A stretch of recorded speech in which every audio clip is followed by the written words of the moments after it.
and welcome to another Gaming the System bonus round. This time, we are doing our top 8 badass female characters in video games, if that wasn't clear. Although I did consider including a board game character as my answer, but we're not. We're sticking with badass female characters in video games. So, for number 1, I'm going to go to Jem. I knew you were going to come to me. My first one is going to be Max Caulfield from Life is Strange, which was such a cool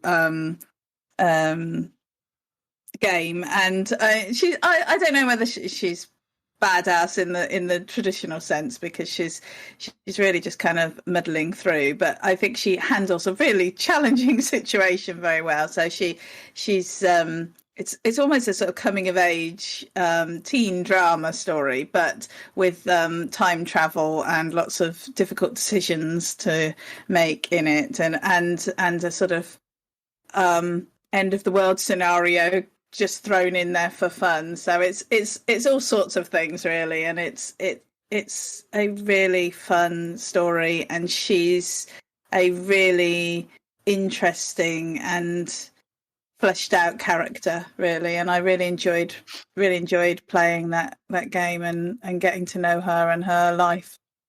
And life is strange. Indeed. Number 2, Alex. Well, my first one's going to be very predictable, and it is Lara Croft. But only Lara Croft really more from the classic era of the Tomb Raider, I would say from the early 90s onwards. But I think people are probably going to argue with me on this, because classic Lara, they might say, is not as multi-layered as modern Lara, but the one layer that classic Lara did have was a badass character. And so I'm going to stick with classic Lara as my answer, because she didn't take any shit. So, yeah. That's interesting, because I've really enjoyed the modern Lara Croft games. I think they're fantastic. But you're right. She's a lot more vulnerable. She's a lot more. It's the first one where she's just constantly going, and stuff like that. So yeah, okay. I'm not going to argue with you on that too. Fair enough. So number 3 is going to be me. I've just decided to be really, really controversial with my choices on this. And so my badass female character I'm going for, and I am reaching back a bit here again, back to ye olden days. Although I know they still make Soul Calibur games, but frankly, nothing's ever been any good since Soul Calibur 2. Soul Calibur 2 was the definitive Soul Calibur game. And my favourite character in all of that was Ivy.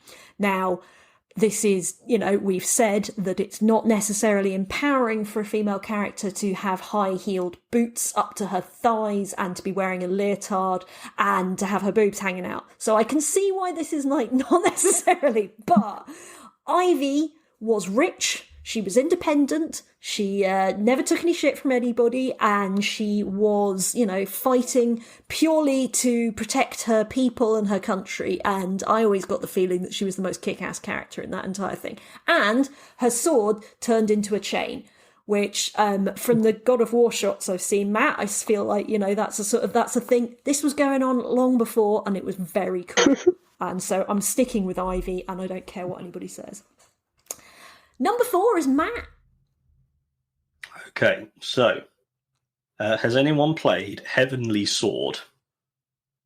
No. Okay, there's a woman in it. The main character is called Naruko, and it's got Andy Serkin in it as the evil king. It's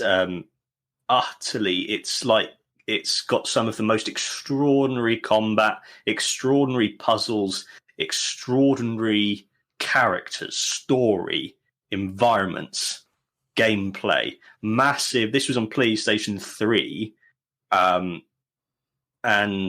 I think it was 2008 maybe, so it was over 10 years ago, and it has the technical capability of something on PlayStation 4. Huge massive battles, incredible finishing moves. You fight with the Heavenly Sword, which is this blade that whoever wields it saps their life power the more you use it, so eventually it kills you. And Naruko has this blade which is as wide as she is, and she wields it like it's nothing. And it's she's played by Anna Torv, who is the main character of the TV show Fringe, which was incredible as well. And just it was made by the same people who made Senua's Sacrifice, so that's why it's so groundbreaking, because that's what they do. Cool. Nice. Right, and now we're going to go back the other way. So number 5, it's you again, Matt. Okay. Then that actually is quite useful for me to lead back into Ninja Theory, which are the people who made Heavenly Sword and Senua's Sacrifice. It is Senua from Senua's Sacrifice. She is a woman, a picked woman, who has some form of mental illness, which she has been told that she is cursed. Because clearly mental illness isn't something that just popped up recently. People have existed with it since the dawn of humanity. And her lover, her partner, was brutally murdered, and she has taken his head to hell to try and get him back. And she's doing it with these horrifying demons and her affliction and the horror that brings, how it can strike you down and make you helpless at any second. And she is desperately fighting her way for this thing. And the journey and the resolution of it is just stunning. And the performance, the story, the character, the action, everything about it is someone overcoming appalling, unbearable terror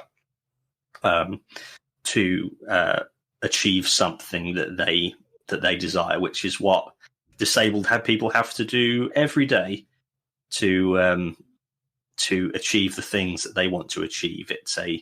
It's a battle that a lot of people just do not understand if they haven't experienced it.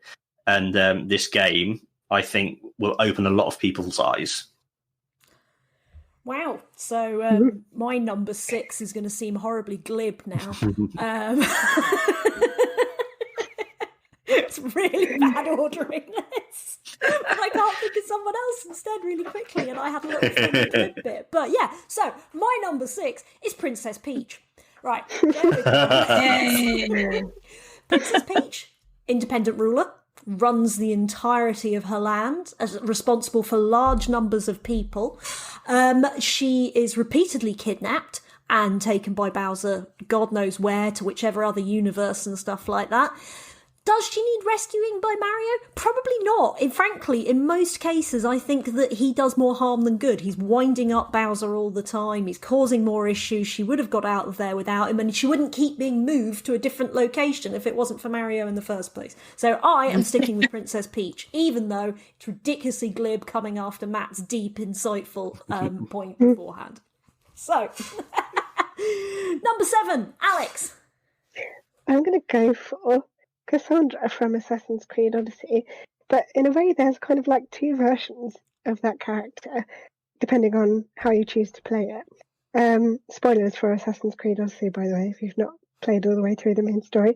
You can either choose to play as Cassandra as your protagonist, or you can choose to play as Alexios, which is the male playable character. If you choose to play as Alexios, Cassandra kind of ends up being the villain of the piece, whereas it's the opposite way around if you choose Cassandra. And I think she's actually arguably more badass as the villain in the game. I think a lot of it has to do with the skill of the voice actress, who is, I think, far better than the male voice actor. But that's just my opinion. Because they have obviously done all the same lines, and I think his delivery was far less good than hers. Unfortunately, I've forgotten their names, but feel free to look them up if you wish to. But yes, I think she really enjoyed playing the villain, and that kind of comes through from the voice acting, which is really good. Nice. And then for our final number 8, Jem. I'm going to take us all back in time to 1998. Excellent. It's a very good year for me. Resident Evil 2. Claire Redfield, who was a student who suddenly found herself in the middle of Raccoon City, which is full of strange mutant creatures and horrible animals and all sorts of terrifying monsters. And I played this game with my housemates in my shared house in London, and I have many happy memories of this game. But I think mostly I spent more time screaming than my protagonist character did. But it was just really nice to play a female character, and you switch between her and Leon, who was a policeman, I should say police officer. So you did. It wasn't just her all the way through, but it was really nice to actually play a woman who could, use a gun, and was generally a relatively ordinary person stuck in an extremely extraordinary scenario and not cowering in a corner and needing to be rescued. And so, back in those days. Back in the olden days, it was quite rare to have these female characters. So it was just the beginnings of all of that. So obviously Lara was around, I think, there. But Brilliant. Right, well, that is our top 8 badass women characters. And I can't say like, share, subscribe without just stumbling over my words. It's like it's easier. In fact, I shouldn't pick on Matt every time. So, Jem, what do we want people to do? We need to like and share and subscribe and ring a little bell. And that will alert you when we have things going out. And then next time we do this, I'm going to get Alex to do it. Right. So, excellent. I'll be prepared. Cool. I'm going to stop recording. Unless anyone wants to say something really funny.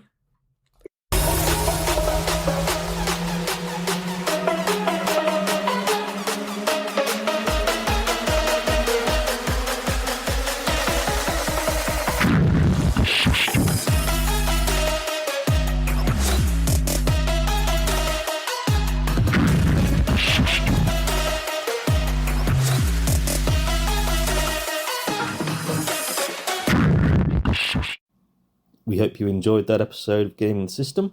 If you want to support us, you can donate to us through our PayPal by sending it to wearegamingthesystem@gmail.com if you want to send us a one-off donation. If you want to donate to us monthly, you can subscribe to our Patreon at patreon.com/gamingthesystem. Until next time, bye-bye.